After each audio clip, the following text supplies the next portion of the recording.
போது அந்த அளவுக்கு அவங்களாலையும் கவனிச்சுக்க முடியாது.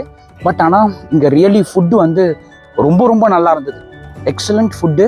எல்லாருமே வந்து கண்டிப்பாக ஒரு 1 or 2 nights இருந்து இங்கே ட்ரை பண்ண வேண்டிய ஒரு இடம். அதுவும் சுற்றி நேச்சர், பின்னாடி பக்கம்லாம் என்னென்ன இருக்குன்னு உங்களுக்கு நான் இப்போ இன்னும் ஒரு 2 minutes சொல்கிறேன். நீங்களும் பாருங்கள், உங்களுக்கும் கண்டிப்பாக இந்த இடம் பிடிக்கும். இப்போ நம்ம ரூம்ஸ் எல்லாம் எப்படி இருக்குன்னு பார்த்துட்டோம். வெளியில இருந்து ரூம் டூர் நான் உங்களுக்கு தனியாக போடுறேன், இது கவர் பண்ணி முடிச்சதுக்கப்புறம். வாங்க, நீங்கள் அப்படியே வந்தீங்கன்னா பின்பக்கமும் அந்த கார்டன் அப்படியே கண்டினியூ ஆகுது.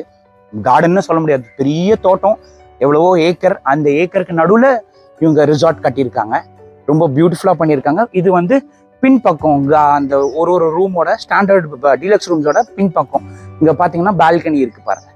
ஒரு ரூம்லேயும் பால்கனி இருக்குது. அந்த வில்லாஸ்லலாம் அவங்க பால்கனி பெருசாக இருக்குது, ப்ளஸ் படிக்கட்டு வச்சுருக்காங்க, அங்கேருந்தே அவங்க மேலே